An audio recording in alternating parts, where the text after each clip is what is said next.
Gospod priču ovu. Čovek neki polazeći na put dozva sluge svoje, predade im blago svoje. Jednome dade 5 talanata, a drugome 2, a trećem 1, svakome prema njegovoj moći, i odmah otide. A onaj što primi 5 talanata otide i poče raditi s njima, i dobi još 5 talanata. Tako i onaj što primi 2 steče i on još 2. A koji primi 1 otide, iskopa zemlju i sakri srebro gospodara svojega. Posle dugog vremena dođe gospodar tih slugu i stade svoditi račune s njima. I pristupi onaj što je primio 5 talanata i donese još 5 talanata govoreći: Gospodaru, predao si mi 5 talanata, evo još 5 talanata stekog s njima. Reče mu gospodar njegov: Dobro slugo, dobri i verni, u malome si bio veran, nad mnogim ću te postaviti, uđi u radost gospodara svojega. A pristupi onaj što je primio 2 talanta i reče: Gospodaru, predao si mi 2 talanta, evo još 2 talanta stekog s njima. Reče mu gospodar njegov: Dobro slugo, dobri i verni, u malome si bio veran, nad mnogim ću te postaviti, uđi u radost gospodara svojega. A pristupi onaj što je primio 1 talant i reče: Gospodaru, znao sam da si tvrd čovek, žanješ da nisi sejao i kupiš da nisi vejao, pa se pobojah i otidoh te sakrih talant tvoj u zemlju i evo ti tvoje. A gospodar njegov odgovarajući reče mu: Zli i lenji slugo, znao si da žanjem da nisam sejao i kupim da nisam vejao.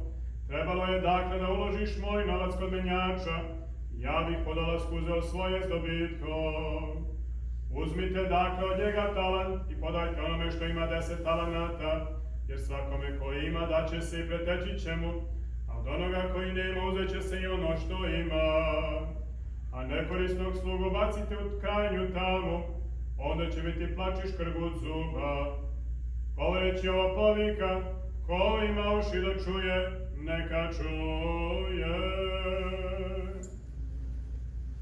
Draga braći i sestre, u 16. nedelju Postilaskog Svetoga Duha, me učenike i apostole Gospodnje, čuli smo ovu priču o talentima.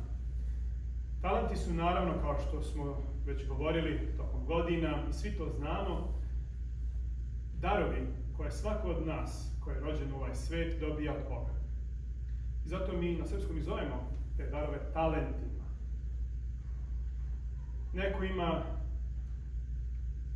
jednu vrstu talenata, neko ima drugu vrstu talenata, ali svako ima nešto sa čime bi mogao da posluži Boga. Neki talenat kojim bi mogao da uzvrati za dobro koje mu je dato. A dobro koje nam je dato je ovaj život. I sveti oci nas uče da kroz ovaj život mi treba da se trudimo da umnožimo te talente, kao što i Hristos kaže u ovoj priči evanđelskoj, jer ovaj život nam je dat, prema ovoj evanđelskoj priči, da trgujemo sa darovima koje nam je Bog dao i da ih umnožavamo. Vrlo često, pak, dešava nam se da mi gledajući druge pomislimo da ovi drugi imaju neke talente i žao nam je što mi nemamo, zavidimo im i onda vrlo brzo napustimo tu svest o neophodnosti umnožavanja svojih ličnih talenata. Ali ono što mi u stvari ne znamo je kako zaista ti talenti, kako svaki od tih ljudi kojima mi zavidimo nosi te svoje talente o kojima mi imamo neku svoju predstavu šta su talenti i što su izvor naše zavisti. I dešava nam se u stvari vrlo često da nešto što mi mislimo da su talenti, ne shvatamo u stvari da je težak teret onome koji nosi te talente, koji ima te talente. I evanđelskim jezikom rečeno, da je onaj vodenični kamen koji visi o vratu tih ljudi i koji utapa polako u duhovnom smislu te ljude. Ne shvatamo da je taj, ono što mislimo da je dar Božji, da je to težak teret koji neko drugi nosi. Danas proslavljamo jednog velikoga prosvetitelja Crkve Božije koji se zvao Grigorije, koji je živeo u 4. veku, koji je prosvetitelj Jermenije, velike Jermenije, to je današnja Jermenija. I on je bio velmoža carskog roda, pa je otišao iz Jermenije, na kraju se vratio, kada se promenio car, i taj neki car, kojemu je ime bilo Tiridat, nosio je, prema ljudskim shvatanjima, velike darove Božije. Imao je sve što je mogao poželiti. Ali nije imao mira, nije imao dar Božiji, poznanja Boga. I videći Grigorija kako u sebi ima blagodat Božiju, zavidio je Grigoriju, koji je bio relativno siromašan čovjek u to doba, iako je poslužio caru. U poređenju sa samim carem bio je naravno siromašan. I iz zavisti prema Grigoriju počinje da ga goni zbog njegovog hrišćanstva. Grigorij je bio hrišćan, a Tiridat je bio mnogobožac. I nije prepoznao blagodat Božju. I bacio je, kada naravno je vidio da ne može ništa da učini, da odvrati Grigorija od njegove vere, bacio ga u jednu jamu u kojoj Grigorije proveo 14 godina. Tiridat je u međuvremenu gonio hrišćane i na kraju je, ono što naš narod kaže, poludeo.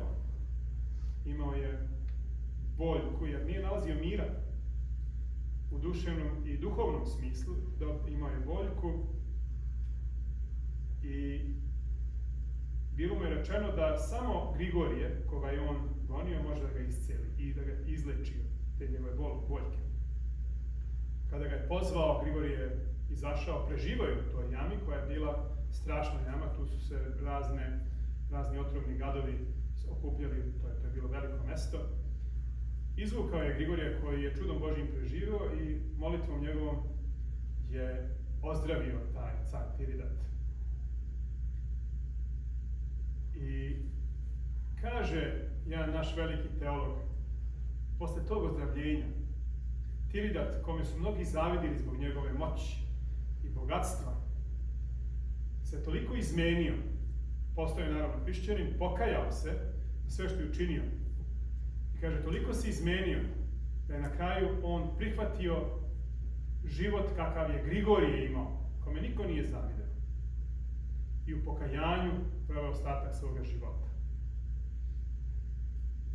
Ali je našao mir i našao je blagodat Božju. I onaj dar koji mu je dat u početku je rasipao na smrt i na zlo.